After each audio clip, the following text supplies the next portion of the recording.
Ilang araw na niyang napapansin na parang dumidistansya si Wancho sa kanya. Katulad ngayon, hindi na siya hinintay na magising nito at maagang umalis nang hindi man lang nagpapaalam sa kanya. Bagaman magkatabi pa rin silang natutulog ay parang lagi namang okupado ang isip ni Wancho. Hindi niya alam kung dapat ba niyang ipagpasalamat iyon dahil maging siya man ay lagi ring okupado ang isip magmula na magkita sila ni Paulo. Sinabi ni Paulo, tatawagan raw siya nito. Hindi man sinasadya ay parang hinihintay niya nga ang tawag nito. Napupukaw ang interes niya kung ano na ang nangyari rito matapos mawala. Napag-isip-isip niya na hindi rin pala ganoon kadali na itapon basta-basta ang pinagsamahan nila ng lalaki. Halos 3 taon rin silang may relasyon at may mga pinagdaanan siya sa buhay na ito ang kasama niya. Katulad na lang noong naospital ang nanay niya at hanggang sa pumanaw ito ay si Paulo ang nasa tabi niya at nakasuporta sa kanya. Nang mangarap siya na mag-abroad, kasama niya rin ito sa pangarap na iyon. Plinano nila na kapag nakaalis na siya, ay susunod dito sa kanya at dalawa sila magtatrabaho sa ibang bansa para magkasama pa rin sila. Nang muli niya itong makita ay parang nanumbalik iyon lahat sa kanya. Biglaan man siyang iniwan ito, ay hindi naman niya maitanggi na naging maayos naman ang samahan nila at naging mabuting nobyo naman ito sa kanya. Kamusta ka rito? Tanong niya kay Criselda, ang kapatid ni Don Rodrigo. Dinalaw niya ito sa rehabilitation center. Napansin niya na medyo maayos na ang itsura nito. Hindi na mukhang stress katulad ng huling pagkikita nila. Kahit paano, ay umaliwalas na ang mukha nito. Maayos ako rito, Wancho. Sagot nito. Maraming salamat sa pagtulong mo. Hindi na ako makapaghintay na makalabas rito. Kapag nakalabas ka na rito, lahat ng kita ng building ay ibibigay ko ng buo sa'yo pero sana maintindihan mo na hindi ko pa rin pwedeng ipangalan yun sa'yo. I'll assign a person na mag-handle ng mga finances mo para masiguro na mamamanage na maayos ang assets mo. Paliwanag niya rito.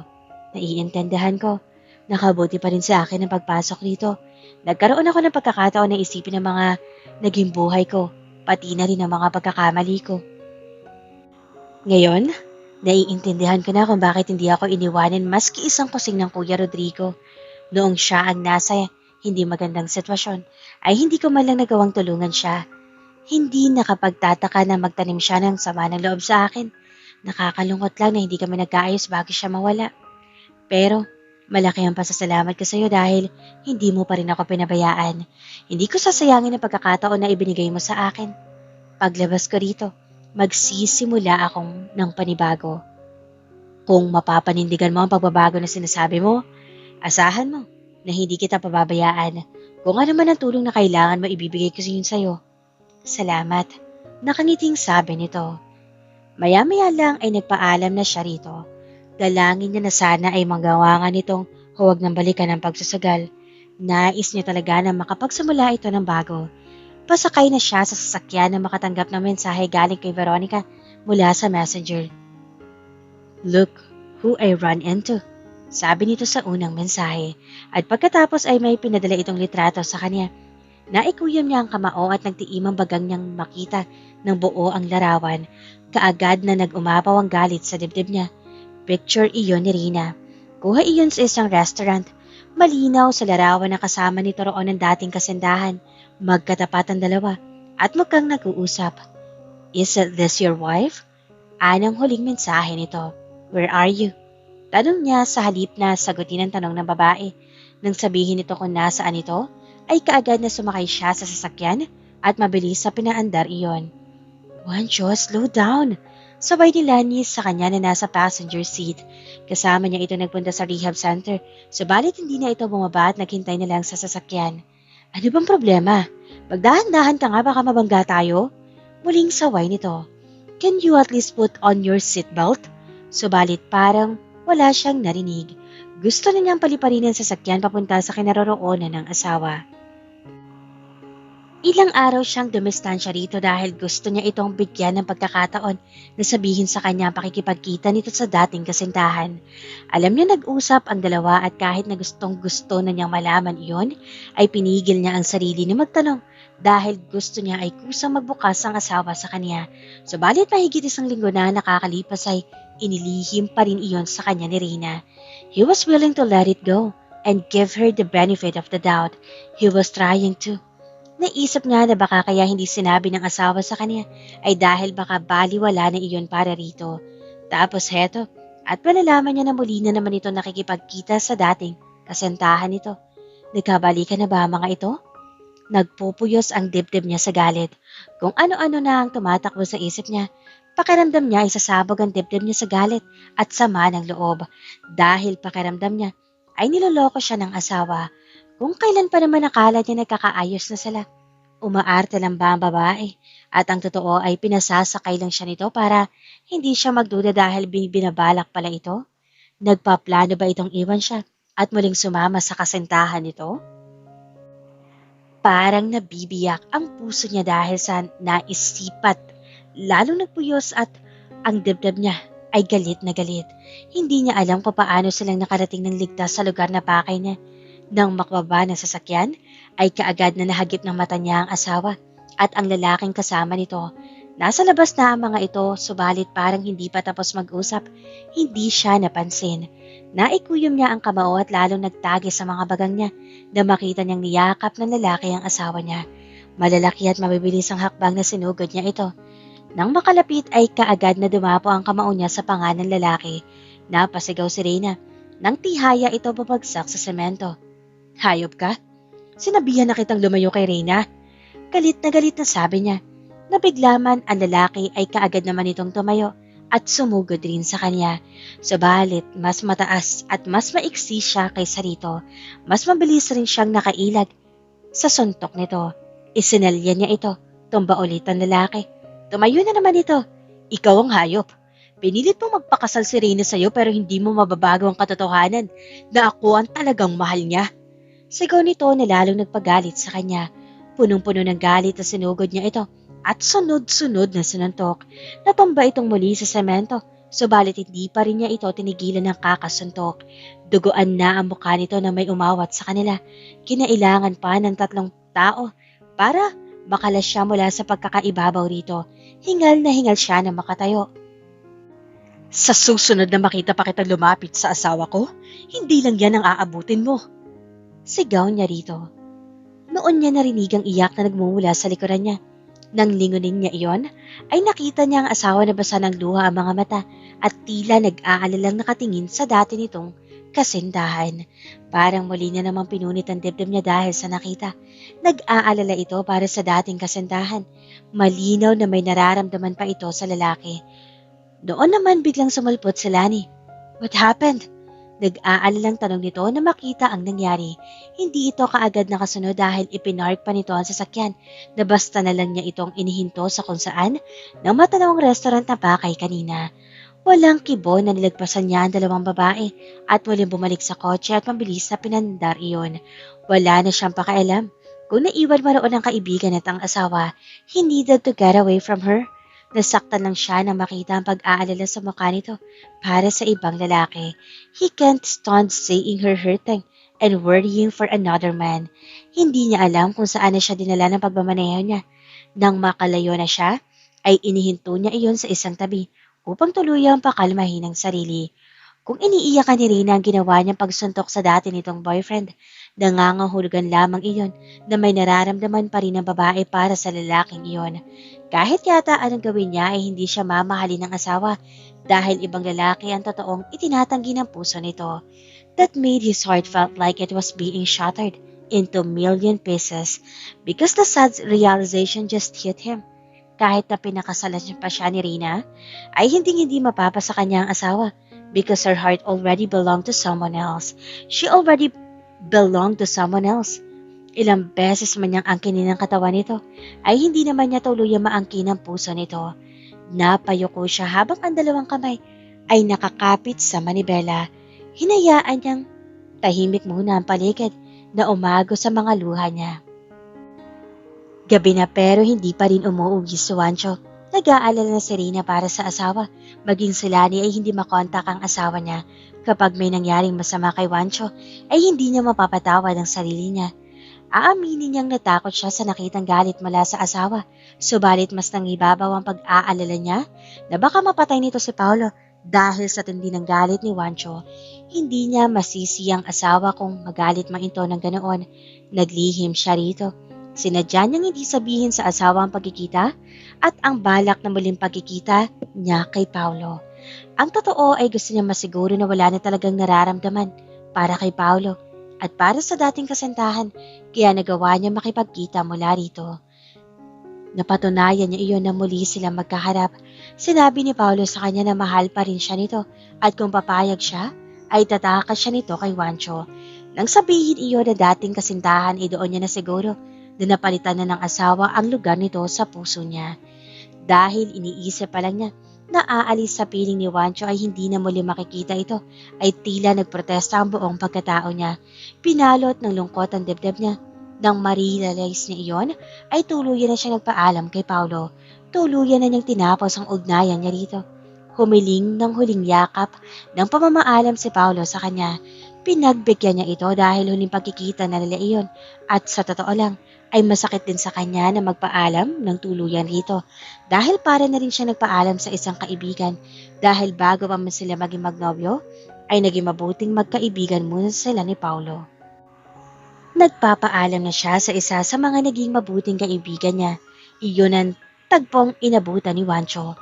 Napatayo siya sa kama nang biglang bumukas ang pinto at iluwani yun si Juancho. Biglang napalis ang pag-aalalang nararamdaman niya nang makita ito subalit napalitan niyo ng pagkabahala na makita ang hitsura ng asawa. Lalo na nang hindi tutuluyang pumasok sa silid at nanatiling nakatayo lamang sa pinto. Kanina pa kita hinihintay. Nag-aalalang sabi niya kay Juancho, subalit hindi ito sumagot. Nanatili lang itong nakatayo roon. Nakatingin sa kanya, parang dinudurog ang puso niya sa lungkot na nababaka sa mga mata nito. This past few days were the happiest days of my life. I thought for a moment, finally, you're starting to have feelings for me. I thought finally, I was making you happy. Mariin subalit mapait na sabi ng asawa. Alam mo bang minahal kita ng totoo? Kapag Juan ay tanong nito sa kanya, subalit parang hindi naman nanghihingi ng sagot. Kahit ba minsan, sumagi man lang sa isip mo na totoo yung nararamdaman ko para sa'yo? Tapat dahil siya na makita ang luhang pumatak sa mga mata nito. Gusto niya iyong pahirin pero parang nanigas siya sa kinatatayuan niya. Ikaw ang pinakamagandang nangyari sa buhay ko. Saglit itong huminto at sinalubong ang mga mata niya. At ikaw rin ang pinakamasakit. Lalo siyang hindi nakakilos sa kinatatayuan. Gamit ang isang kamay, ay pinahid ni Juancho ang luhang umaagos sa pisngi nito. Nasaktan siya sa huling sinabi nito pero mas nasasaktan siyang makita na nasasaktan ng asawa ng dahil sa kanya. Pagkatapos ay muli itong tumingin sa mga mata niya. I want you out of this house first thing tomorrow. Blanko ang mukhang sabi ng lalaki at pagkatapos ay lumabas na ito ng silid at pabalibag na isinara ang pinto. Naiwan siyang nag-iisa sa loob ng silid na iyon. Unti-unti niyang naramdaman ang panghihina ng tuhod niya hanggang sa dahan-dahan siyang napaupo. Nang isara ng asawa ang pinto, pakiramdam niya ay sinelyuhan na rin ito ang pagsasama nilang dalawa. Hindi na niya nagawang pigilan ng luhang tumulo sa mga mata niya. Kanina pa siya gising subalit hindi niya magawang kumilos sa kinahihigaan. Wala siyang ganang bumangon at magkikilos. Pakiramdam rin niya ay nawalan siya ng gana sa lahat ng bagay. Parang gusto na lang niya matulog at huwag na lang gumising pa dahil sa tuwing gigising siya ay nararamdaman niya lagi ang sakit ng katotohanan na magkahiwalay sila ng asawa. Mahal na mahal niya ang asawa subalit hindi niya man lang iyon nagawang sabihin rito. Paano pa niya gagawin iyon kung ito na mismo ang nagpaalis sa kanya? Ilang beses, parang gusto niyang bumalik sa mansyon at puntahan ng asawa at sabihin rito ang nararamdaman, subalit lagi na ay pinangungunahan siya ng takot. Baka hindi siya harapin ito o di kaya ay paalisin lang ulit. Miss na niya ito. Nasasabik na siya makita at makasama ulit ito. Lalo na sa gabi, kapag naaalala niya kung paano siya nito yakapin sa tuwing darating, kung paano nito isiksik ang sarili sa kanya. Kung paano nito isiksik ang mukha sa pagitan ng leeg at balikat niya, na para bang iyon ang paboritong lugar nito. Namimiss na niyang muling madama ang init ng hininga nito na tumatama sa balat niya kapag magkalapit sila. Namimiss na niya ang boses nito, pinananabikan niya mga haplos sa halik nito. Miss na niya ang lahat-lahat sa asawa. Mag-iisang buwan na magmula nang umalis siya sa mansyon. Nakarinig siya na may hinang katok mula sa pinto ng maliit na silid niya. Anak, may bisita ka. Narinig niyang sabi ng ama sa labas. Pinahid niya ng hinlalakyan ng mumuong luha sa mga mata. Wala sa loob na lumabas siya sa silid. Maliit lang ang kubo nila kaya paglabas niya ng kwarto ay sala na kaagad. Natigilan siya na makita si Lani na nakaupo roon. Lani? Gulat na sabi niya. Kamusta? Anong ginagawa mo rito? Pinapunta ka ba ni Wancho? Umaasang tanong niya. Nasabik siya na makakita ng tao na may kinalaman kay Wancho. Umupo siya sa tabi nito. Kamusta ka na? Tanong nito sa kanya sa halip na sagutin ang mga tanong niya. Mapait ang ngiting ibinigay niya rito. Si Wancho, kamusta? Still mad. Maiksing sagot ng kaharap. Kahit hindi nito sabihin ay alam niyang siya ang sinisisi nito. Baging siya ay ang sarili rin ang sinisisi niya. Nagpunta lang ako dito para ihatid ito sa'yo. Malungkot na sabi nito at iniabot ang brown envelope sa kanya. Ano to? Nagtatakang tanong niya. Annulment papers. Mabilis na sagot nito. Pakiramdam niya ay bumagsak ang balikat sa narinig niya. Desidido na ba talaga siyang tapusin na namamagitan sa amin? Malungkot na tanong niya. Hindi ko may buong kaharap. Napasingot siya dahil pakiramdam niya ay nagbabara ang ilong niya. Sa nagbabadyang luha sa mga mata niya. Kung iyan ang gusto niya. Sabi niya at akmang ilalabas na ang mga papel sa loob ng envelope subalit pinigil siya ni Lani. Bago mo pirmahan yan, sa tingin ko ay may kailangan ka munang malaman. Pigil nito sa kanya. Nagtatanong ang tingin na ibinigay niya rito. Alam mo naman na involved dati si Don Rodrigo sa mga illegal na gawain, di ba? Tanong nito sa kanya. Naguluhan man kung bakit sinasabi iyon na kaharap ay hindi muna siya nagsalita at hinayaan iyon magpatuloy. Nang si Wancho na ang namamahala ng mga negosyo ni Don Rodrigo ay pinilit niyang umalis sa illegal na gawain. Ginawa niya ang lahat para lang makawala sa ganoong klaseng mundo. Alam mo ba kung bakit? Hindi siya nagsalita at hinintay ang muling sasabihin nito. Dahil sa'yo. Sabi nito at diretso siyang tiningnan sa mga mata. Anong ibig mo sabihin? Matagal nang may pagtingin si Wancho sa'yo. Pero alam rin niya na hindi ka pwedeng ma-involve sa kanya dahil mapanganib ang gawain nila ni Don Rodrigo. Pwede ka madamay kapag may nangyaring hindi maganda at ayaw mangyari iyon ni Wancho. Kahit gusto niya kanyang ligawan ng formal ay hindi niya magawa dahil alam niya kung gaano kadelikado ang mundong ginagalawan nila noon ni Don Rodrigo. Totoo yung mga balita noon, yung goons na sinasabi nila. Totoo lahat yun. Maraming tauhan noon ni Don Rodrigo dahil marami rin siyang kaaway. Alam ni Wancho na hanggat naroon sila sa ganoong gawain ay hindi niya pwedeng hayaan ang sarili na mapapalapit sa'yo kahit gustong gusto niya. When Wancho was sure of how he feels about you, ginawa niya ang lahat para makaalis sa sindikato na kinabibilangan nila ni Don Rodrigo. Nagbayad siya ng malaking halaga para lang makakalas roon. It took him years bago siya tuluyang pinakawalan ng sindikato. Kung hindi pa siya nakipagsabuatan sa mga otoridad at mga politiko ay baka tuluyan na siyang hindi pinakawalan ng mga iyon.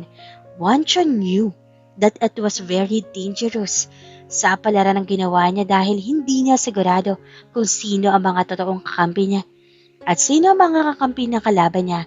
Pero siguro, sinuwerte siya dahil ang mga nakasabot niya para tuluyang hulihin ng sindikato ay ang mga totoong alagad ng batas. Nang masiguro niya na talagang malaya na siya, ay kinailangan naman niyang ibangon ang kabuhayan nila. Malaking pera na wala sa kanya. Halos bankrupt na sila noon. Pero magaling si Wancho. Nagawa niya mabawi ang yaman ni Don Rodrigo but this time, sa malinis na paraan na. Nang handa na siyang humarap sa iyo at ligawan ka ng formal, you were already with your boyfriend then. Wancho knew he had to back out. He was willing to give up on you kaya lang nalaman niya na sangkot pala sa drug dealing at smuggling ang boyfriend mo na yun. Imagine how furious he was nang malaman niya yun. Ang tagal niyang naghintay ng pagkakataon para maging karapat-dapat at malinis na makaharap sa iyo only to find out na yung lalaking karelasyon mo ay pwede ka ring dalhin sa kapahamakan. Teka, sandali. Pigil niya sa pagkakwento nito. Si Paulo may kinalaman sa drugs? Hindi makapaniwalang tanong niya. Sa maniwala ka man o hindi, isa si Paulo sa watchlist ng drug dealing. Masasama sana ito sa buy-bust operation kung hindi ito pinaalis ni Wancho. He was just protecting you.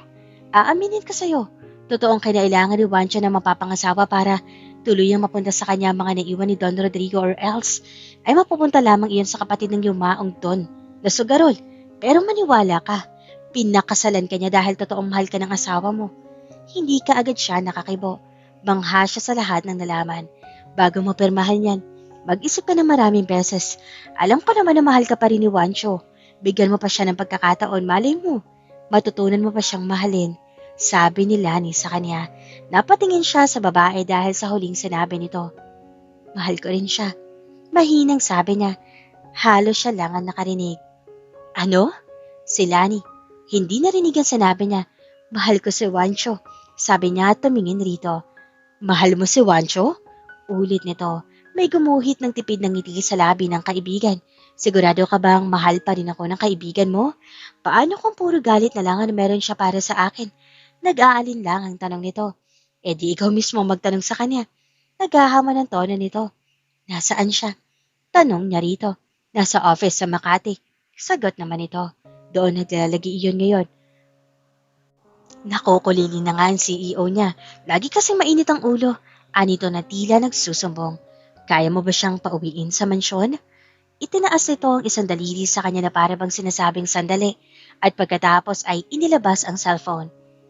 Wancho, when are you coming home? Tanong nito na sagutin ng asawa niya ang telepono.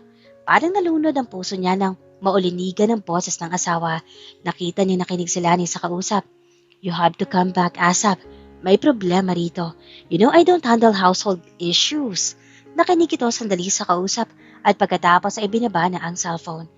He's on his way. Muling humarap si Lani sa kanya. Ihatid mo ako. Request niya rito. Matagal na nawala ang pagdududa niya rito at sa asawa. Alam niya na matagal nang mabuting magkaibigan lang ang dalawa. Halika na. Sabi nito at tumayo. Magpapaalam lang ako sa tatay ko. I'll be in the car. Anito at lumabas na. Pinuntahan naman niya ang ama sa kusina. Doon niya ito nakitang pumasok. Nang iwan silang dalawa ni Lani sa sala. Tay, tawag niya rito na makita nakaupo ito roon. Narinig ko ang lahat. Isang nakukunawang ngiti ang ibinigay nito sa kanya. Mahal ko na ho ang asawa ko. Pag-amin niya rito. Hindi ka naman magmumukmok ng ilang linggo kung hindi Sagot nito sa kanya. Tanggapin niyo na ho si Wancho. Sabi niya rito. Basta mahal mo at hindi ka sasaktan. Tatanggapin ko ng maluwag. Pag nagkaayos kayo ay papuntahin mo siya rito. Sabi ng ama na ikinagalak niya. Niyakap niya ang matandang lalaki na nagpalaki sa kanya. Salamat ho, tay. Sige na at lumakad ka na. Pagtataboy nito sa kanya. Mabilis na tumalima siya at lumabas ng bahay. Kaagad na sumakay siya sa kotse kung saan naghihintay si Lani sa kanya. Let's go, fix your marriage. Sabi nito bago pa andarin ng sasakyan. Anong problema? Tanong kaagad ni Wancho kay Lani na makita ito. Ilang linggo na siyang hindi umuwi roon dahil ayaw niya maalala ang asawa. It's in your bedroom. Maiksing sagot na Lani. Anong problema sa kwarto ko? Kunot ang noong tanong niya. I'm not sure. Sinabi ni Aling Lourdes sa akin kanina kaya lang ay nakalimutan ko na. But I knew you have to come back here so I called you. Mahabang sabi nito. Nasaan ba sa Aling Lourdes? Nagsisimula ng umunit ang uli niya. Umalis, namimili ng lulutuin. Sabi ko kasi uuwi ka. Bakit hindi ka na lang kaya umakyat para makita mo kung ano ang problema? Sabi pa nito. Nagpakawala siya ng isang buntong hininga upang pigilan ng tuluyang pag-init ng ulo. Walang imik na iniwan niya ang babae upang puntahan ang sinasabi nito. Kinakabahan si Reyna habang hinihintay ang pagpasok ng asawa. Alam niyang dumating na si Wancho dahil nakita niyang pumasok ang sasakyan nito sa loob ng gate. Muntik na siyang mapatalon mula sa pagkakaupo sa kama. Nang pasalyang buksan ng asawa ang pinto, nakita niya na patda ito. Nang makita siya sa balit sandali lang at kaagad na kumunot ang noon nito. Parang gusto niyang takbuhin ang distansya sa pagitan nila at yakapin ito na mahigpit pero pinigilan niya ang sarili. Anong ginagawa mo rito? Paangil na tanong ni Wancho sa kanya. Nagpunta ako para rito. Sabi niya at pinakita ang envelope na naglalaman ng annulment papers. Tila naguluhan naman ito. What's that? Lalong lumalim ang kunot sa noon ng lalaki. Annulment papers, sagot niya. What annulment papers? Halos pagdikit na ang mga kilay ni Wancho. Ang mga singkintab mata ay lalo pang naningkit. Ito! Pinagpagpa niya ang envelope sa harap nito. Are you suggesting na ipaanal ang kasal natin? Tila lalong nagalit ang ekspresyon ng mukha nito. Are you in a hurry para tuluyang makawala sa akin? Hindi. Ang sabi ni Lani, pinadala mo raw ito. Naguguluhan ang sabi niya. Hindi niya maintindihan kung ano nangyayari. Lumapit ang lalaki sa kanya at tinablot ang envelope mula sa kamay niya. Pinuksan nito iyon at tinalabas ang laman. Napatda siya na makitang blankong papel lamang ang laman niyon. Are you saying I sent this? Nakamatang tanong nito sa kanya. Oo, sabi ni Lani. Mahinang sagot niya. I didn't send you anything. Kapag panay sumigaw ito, Lani! Tawag nito si Wancho sa kaibigan. Halos lumagundong ang dibdib niya sa lakas ng boses nito. Sandali, wag mo nang tawagin si Lani. Pigil niya rito. Ibig sabihin ay hindi mo ako pinadalahan ng annulment papers? Paniniguro pa niya. Hindi ako nagpadala ng kahit na ano. Kiit nito. Nang ma-realize niya kung ano ang nangyari, ay unti-unting gumuhit ang ngiti sa labi niya na nauwi sa mahinang tawa. Anong nakakatawa? Nagtatakang tanong ni Wancho sa kanya. Kapag naging permanente na ang kunuot noon nito, ay wala siyang ibang sisihin kundi ang sarili niya. Sasabihin ko sa iyo mamaya pero sagutin mo muna ako. Nang hindi kumibo ang kaharap ay nagpatuloy siya. Galit ka pa ba? Ano sa tingin mo? Ganting tanong nito sa kanya. Galit ka pa? Sabi niya. May bala ka bang ipaanal ang kasal natin? Seryosong tanong niya. Itinago niya ang kaba ng dibdib. Paano kung sumagot ito ng oo? Is that what you want? Ganting tanong ni Wancho. Sagutin mo muna ang tanong ko. Hindi ka agad ito sumagot. Tila tinatansya pa ang sasabihin. Paglipas ng ilang segundo ay, no. Maiksi sabalit matigas na sagot ni Wancho. Dahil ba gusto mo ko habang buhay na matali sa'yo para parusahin ako dahil nasaktan kita? Seryosa mukhang tanong niya. Why do you always think the worst about me? Tila nasasaktang tanong nito sa kanya. Oh, hindi mo ipapaanal dahil mahal mo ko. Hindi niya naitago ang pag-asam sa tinig niya. Mukhang hindi naman iyon nahalata ng kausap dahil hindi ito sumagot. Mahal mo ba ako? Para nakikiusap na tanong niya, nakita niyang lumambot ang ekspresyon ni Wancho. Umiwas ng tingin na tila gustong itago ang mukha sa kanya. Ano sa tingin mo? Ganting tanong nito. Sa tingin ko, mahal mo ako. Masuyong sagot niya rito. Hindi mo ba ako tatanungin kung mahal kita? Nag-angat ng tingin ng lalaki at sinalubong ang mga mata niya. Natatakot akong malaman ang sagot. Kita niya ang lungkot na bumakas sa mga mata nito. Natatakot akong malaman na hindi mo ako kayang mahalin dahil meron ka na talagang ibang mahal. Kung ganyan ang iniisip mo, bakit hindi mo na lang ako pakawalan? Nakita niya muling gumuhit ang pait sa mukha ng asawa dahil hindi ko pa rin kayang pigilan ang sarili ko na umasa sa darating na araw. Darating din yung araw na mamahalin mo ko at hindi ka lang napipilitan ng pakisamahan ako. Puno ng sinseridad at lungkot ang tinig nito. Hindi na niya nagawa pang pigilan ng sarili. Lumapit siya sa asawa at niyakap ito. Gusto niyang pawiin ang sakit at pait na nakita niyang bumakas sa mukha nito. Patawad na nasaktan kita. Napatuloy ka pa rin nasasaktan dahil sa akin. Masuyong, sabi niya rito. Gusto ko malaman mo na mahal din kita. Daramdaman niyang tila natigilan ng asawa dahil sa huling sinabi niya. Dahan-dahan siya nitong inilayo at tiningnan sa mga mata. Matapang na sinalubong niya ang tingin nito. Mahal mo na din ako? Parang hindi makapaniwalang tanong ni Wancho. Marahan siyang tumango. Kung totoo yan, bakit lihim kang nakikipagkita sa dati mo nobyo? Aaminin ko, noong nagkita ulit kami naguluhan ako.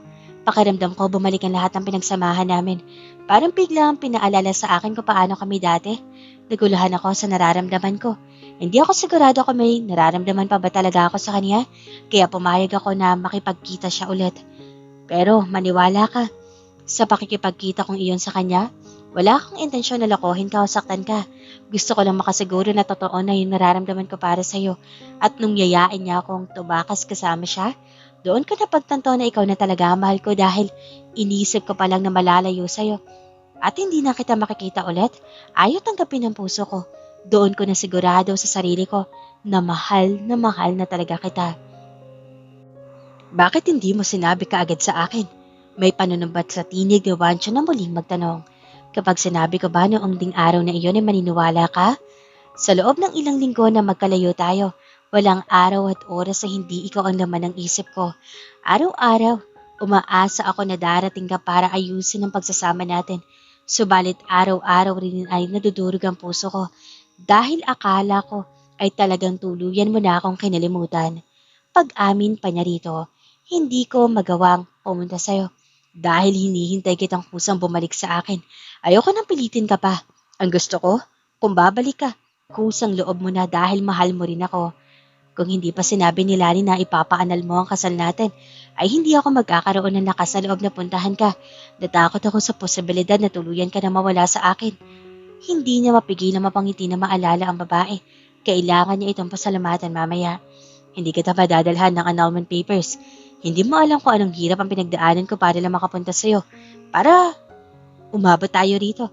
Pulong nito at pagkatapos ay niyakap ulit siya. Alam ko na lahat. Pulong niya. Alam mo na lahat? Anitong hindi inaalis ang pagkakayakap sa kanya. Tumango siya. Sinabi na ni Lani sa akin. Lalo niya pang hinigpitan na yakap sa asawa. Ilang linggo niyang pinanabikan ito. I love you. Masuyong sabi ng asawa sa kanya.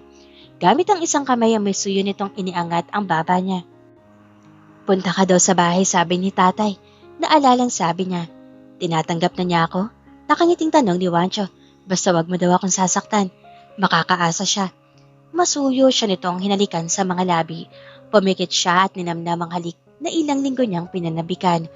Ang kwento ni Wancho at Reyna ay isang magandang paalala na ang pag-ibig ay hindi lagi nagsisimula sa isang spark o matamis na panimula.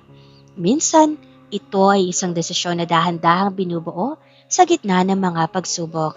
Narito ang ilang mahalagang aral at mensahe na mapupulot sa kanilang naging paglalakbay. Ang pag-ibig ay isang proseso, hindi isang biglaang emosyon. Sa simula, maaaring puno ng pag-aalinlangan o pagtanggi ang puso, tulad ng pag-ayaw ni Wancho kay Reyna. Ngunit ang pananatili ay nagbibigay daan sa pagkilala. Ang tunay na pagmamahal ay hindi lamang nararamdaman. Ito ay natututunan habang nakikita natin ang halaga ng isang tao sa gitna ng araw-araw na pagsasama. Ang kasal ay isang pagkakataon para sa pagbabago. Kadalasan, iniisip natin na ang kasal ay isang kulungan o katapusan ng kaligayahan kung walang pag-ibig sa simula. Ngunit sa kwento ni Wancho at Reyna, naging tuloy ang kasal upang magkaroon sila ng obligasyong harapin ang isa't isa. Ang commitment ang naging pundasyon para ayusin ang mga lamat sa kanilang pagkatao. Huwag husgahan ang bukas sa anyo na ngayon. Akala nila ang kasal ang sisira sa lahat, ngunit ito pa pala magbubuklod sa kanila. Itinuturo nito na ang mga sitwasyong tila mali o mahirap sa simula ay maaaring maging daan sa ating pinakamalaking kaligayahan basta't may bukas na puso at isipan na magbago. Ang halaga ng pagpapatawad at pagtanggap. Hindi magkakaroon ng puwang sa puso sa Wancho para kay Reyna kung hindi niya binitawan ang kanyang mga naunang puot o maling akala. Ang pagtanggap na iyong asawa ay may mahalagang papel sa iyong buhay ay ang unang hakbang para sa isang matibay na relasyon. Mensahe para sa mga tagapakinig. Sa buhay, hindi lahat na nagsisimula sa ayaw ay nagtatapos sa paalam. Minsan, ang taong akala nating sisira sa ating mundo ay siya palang bubuo nito. Ang kwento ni Wancho at Reyna ay patunay na ang tunay na tibay ng pagsasama ay hindi sinusukat sa kung gaano kabilis ninyong minahal ang isa't isa, kundi sa kung paano ninyo piniling manatili hanggang sa matutunan ninyong hindi na pala ninyo kayang magwalay. Hanggang sa muli, maraming salamat sa patuloy na tiwala at suporta sa aking munting channel. Mag-iingat po kayong lahat palagi.